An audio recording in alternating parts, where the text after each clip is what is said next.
As we welcome in TSN Hockey Insider, one half of the Rain Dregs Hockey Podcast. We missed him last week. Mr. Darren Dreger back from a week at the lake house in Manitoba. You're an ice fisherman, Dregs, I learned.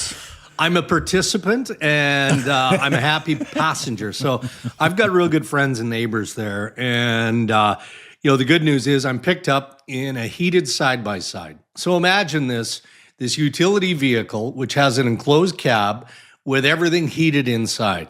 So I walk about 20 steps from my front door of my cabin into this vehicle. Then we drive down the launch and onto the lake. And within 9 minutes, we're in a heated hut. And there's all sorts of technology floating around this live scope thing where you can literally see the fish, the outline of the fish, like bopping its beak up against your lure. So, that's what I did. It was fun. I enjoyed it. So they make it easy for you. They keep you warm. I'm sure there are some libations as well. Have you ever broken a trade from inside an ice fishing hut, Dregs? No. No, he has not to for think about it, though. Well, no, I'm sure I have, or a signing historically when fishing in some description, but no, not from an ice fishing hut. But I would have given it a valiant attempt had I been in said hut on Friday. I would. Wow, to say the least. I mean, when early word broke on that trade and a third team was involved, I think all of us here in Vancouver were on pins and needles. And then the biggest surprise of them all, it's not Vancouver, it's Mikko Rantanen in Colorado. Before we get there, lots of reporting on how close Vancouver and Carolina were on a deal. What's your sense? How close was Elias Pettersson to being a Carolina Hurricane? Pretty close. Friday? Yeah, pretty close. And I mean, that's coming from all different areas. And I actually have a conversation later this afternoon, which may shed a little bit more light on that. So I'm not holding anything back. It's just as we have this conversation, I can't share anything more than what we already know, in that Vancouver has been in this multiple conversations with Carolina. And this is dating back to last season, not just this year, but last year. And I would look at Buffalo. I would look, of course, at New York. I mean, the JT Miller speculation linking the New York Rangers, who obviously now are playing better, that's not going to go away anytime soon. And I think that there are other teams that have at least kicked tires. And one that kind of surfaces is Columbus Blue Jackets. And that's interesting to me, right? Because you look at the year that Columbus is having, and I'm not saying they're deep into any sort of negotiation or conversation. I just know that there's been at least some level of back and forth. And there's probably a number of different teams who have done something similar. Buffalo sources acknowledge that they've been in it essentially from day one, and they're going to stay in it until they're told they're not in it. And maybe that's because Vancouver is either going in a different direction, as it appeared they were with the Carolina Hurricanes, or they opt to perhaps just yank in their horns, see if anything better materializes around or at March 7th, and then you make a decision on whether or not it's in your best interest as a club to hold on and revisit in the offseason. But real close. And look, just to finish on that, connecting Vancouver to Carolina, I'm sure that there are people around Colorado who look at Marty Necas and Jack Drury and the two draft picks and go, we gave up a foundational superstar in Mikko Rantanen here. We did not get enough back in return. I'm not so sure about that. I think Vancouver had keen interest in that package. Keen. And I think what happened in the end, again, just kind of spitball and putting the pieces of the puzzle back together here, Carolina played this as shrewdly as you could in Eric Tulsky and Tom Dunnan, and having that ongoing dialogue with Vancouver, having the ongoing dialogue with Buffalo, and ultimately with Carolina. And none of us knew that Mikko Rantanen was, in factually, the crown jewel until there it popped on Friday. We went, oh, okay, well, now this all comes together and makes a little bit more sense. So your understanding is it would have been a similar package for Pettersson as what wound up landing Rantanen? Whether it was on the table or not, specific to what ended up in Colorado, I can't be 100% sure. And it does make common sense, doesn't it, that if you are landing Mikko Rantanen, even though he's a pending unrestricted free agent, and yes, of course, there's risk that goes along with that, you're probably going to have to sweeten it, right? And so Maybe the player was different than Jack Drury. Maybe the draft picks were different. I can't be sure. But if you're sending Elias Pettersson to the Carolina Hurricanes, with all due respect to Kotkaniemi, I don't feel like that gets it done. I don't. So we may never know whether or not Marty Necas was had to be included in a deal with Vancouver, unless Vancouver sources come out and say, yeah, that was the case. We don't know that, but it makes a lot of sense that would be the case to me. Darren, are you surprised at all how active the Vancouver Canucks have been over the last couple of weeks? And we know that there's talks been earlier this season as well, and we know that Jim Rutherford and Patrick Allvin like to be aggressive as they were last season. But just with the activity that they've had and the players that have been involved, are you surprised about how active they've been? And my second question is with the Buffalo Sabres and how close things can get. Are we at a point where, okay, we're one phone call away, or is it this thing could still take a little bit of time? Well, there's no way to answer that unless you're intimately involved. And I always say that you're always one phone call away. I would think that based on the number of conversations that Kevin Adams and Patrick Allvin have had to this point, both sides know where the line is drawn here. And I've said this before, it's not like Kevin Adams and the Sabres aren't willing to part with top pieces here. And if we're talking about Cousins, or we're talking about Byram, or we're talking about both, they are viewed by the Buffalo Sabres as being top-notch players. So there's got to be a like package coming back the other way. So if it's Pettersson, is it Pettersson plus what? And that's, I think, where you break down in agreement, in just recognize the value of either side. That can shift very quickly, very swiftly with a phone call. I think, though, even though you're right, we always remind everybody, Jimmy has a history of getting stuff done early, and by extension, so does Patrick Allvin under the tutelage of Rutherford. But they're also keenly aware that March 7th is the trade deadline. And honestly, just to go back to the Colorado trade for a moment, I think that's what confused everybody the most, okay? So the language used Friday night, and I think I used this on SportsCenter, was rental package. That's what was deemed the return for Mikko Rantanen. That's a rental package price. Well, that's not being critical of the pieces that went to Colorado in Necas and Drury and the draft picks. That's the price that Carolina had to pay with no guarantee that they're going to get this guy extended. Well, why do it if you're Colorado? You're so far away from the March 7th trade deadline. As I talked about on Friday, there was some belief that Rantanen was willing to take a discount, whatever that is, on the open market to stay in Denver, but yet Colorado goes, no, we're moving him now. And the reason you move him now is because you don't believe that if that discount was real, it wasn't enough from a budget perspective to make it work, and the risk of injury. The risk of Mikko Rantanen going down in a heap at any point in the near future was too much for Colorado to bear. So maybe Vancouver looks at that. If they're that eager to move Elias Pettersson or JT Miller, then we're going to find out perhaps before the start of the Four Nations. I was going to follow up. My next question is Colorado done yet here, Dregs? You hear their coach, you hear their star player, Nathan McKinnon. They sounded like sad boys on Saturday night after the loss and having to deal with questions about no Mika. Yeah. Colorado's a recent Cup champion on a playoff spot. Are they done here? Can they be done here?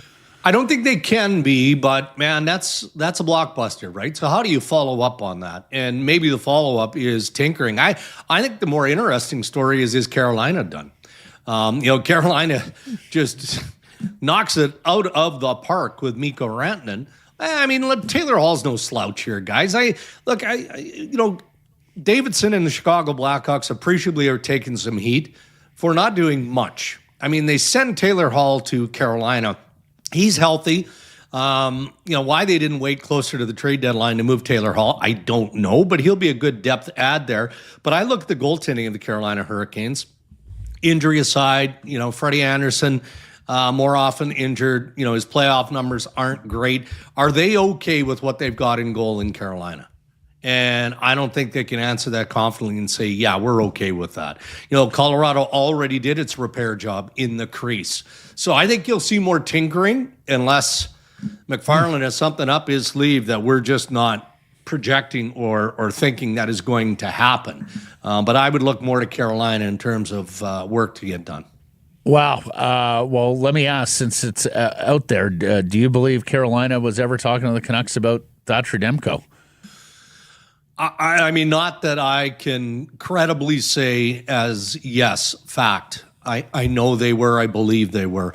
And I'm always hesitant to just dismiss anything out of hand because there are thousands of wild conversations that take place before a deal is made. There just are. Let me ask on Colorado. They were already not most happy with Casey Middlestad as their second-line center. In fact, Rantanen had been playing some in the middle of late. Could you see them as a JT Miller landing spot? Well, yeah, I mean, I could because, when you look at how the Colorado Avalanche are built and how many players are capable of playing that position, being able to move the needle, I mean, that name has to come to mind. But, look, this JT Miller rumor has been swirling forever. I pick the team and they've asked about JT Miller. Why hasn't he been traded? It's a combination of things here, of course, right? It's the fact that he's got a full no move clause, so he's not going anywhere that he's not comfortable with going. He's just not. I had a real good Dallas source curiously tell me they're not in it, and that was like a day ago with JT Miller. So that takes a pretty big player out of play unless something changes with the phone call that we talked about a minute ago where, okay, well, now we're back in it. But no, told that they're not in it. So now you start to wonder, okay, well, if you're from JT's perspective, he's got a young family.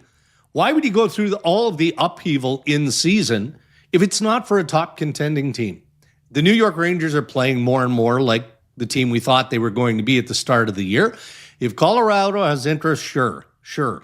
But don't think that teams aren't doing their homework here too and making sure they understand what's gone on in Vancouver. Why hasn't this worked for JT?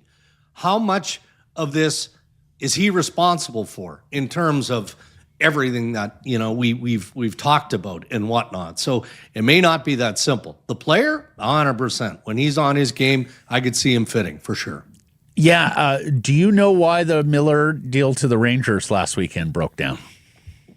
Well, I don't, and I'm not 100% convinced that there was, in fact, a deal that was there to be made. I mean, again, I'm not shooting down stories other than, how close is close? If you feel like you're one piece away or, a concession here or there, okay, then sure, it can break down that quickly. But what is that piece? What is that piece? Or earlier in the year was Mika Zibanejad wouldn't waive to go to the Vancouver Canucks. Well, I mean, is that what it was? I mean, those are significant hurdles when you're talking about a transaction like this. Yeah, I guess there was some reporting about the Rangers asking Vancouver to retain on the contract, but it's got 5 more years, right? There's not a lot of retention that goes on. That could be 5 years. You mentioned JT Miller and, the teams doing their due diligence and why hasn't he been traded? Is that why the reason now we're seeing more Elias Pettersson name come up for the Canucks as to, well, one of them's got to go. Yeah. I guess from maybe organizationally, one of them's got to go, so let's try. Well, one or both. Right? We're still in that. Yep. And I know it sounds ridiculous to say that. It literally tells Canucks fans we don't know what we're talking about when we say, well, it could be one, it could be none, it could be both. But it could be both, it could be one. But I don't think, I think honestly, it's where is the best deal from a Vancouver Canucks perspective here. From a coaching standpoint, when JT Miller is playing the game that they need him to play, does he probably suit Rick Tocchet and the coaching staff's design more? Sure he does. Of course he does. But there's also the unknown. And this would be a fear factor from a management standpoint in Vancouver too. You know, what if Elias Pettersson has a change of scenery and he pops and off he goes? Now, that can happen, right? I mean, you negotiated the contract. 11.5 is nothing to sneeze at. You find a way to reinvest that money. You know, but Vancouver isn't in that situation today. They're not throwing out this season. Whatever they get back, you know, is going to be disruptive to the roster of the team that they're dealing with, because the pieces coming back, unless they've changed their position, this can't entirely be a futures-driven trade. So I think after more or less exhausting the level of interest in JT Miller, and a week ago, we probably would have said that the focus was almost entirely on trading JT Miller based on interest. I think that Patrick has done a real good job of just making sure that all possibilities are in play. And because of how things were heating up with Carolina on Elias Pettersson, that probably got the juices flowing a little bit more on that side. Switching gears here, Dregs, we have our first pull-out from the Four Nations tournament. Defenseman Alex Pietrangelo of the Vegas Golden Knights, citing an ailment and a desire to help Vegas win a cup in the second half of the season, and he goes out and plays 24-plus minutes last night for the Golden Knights.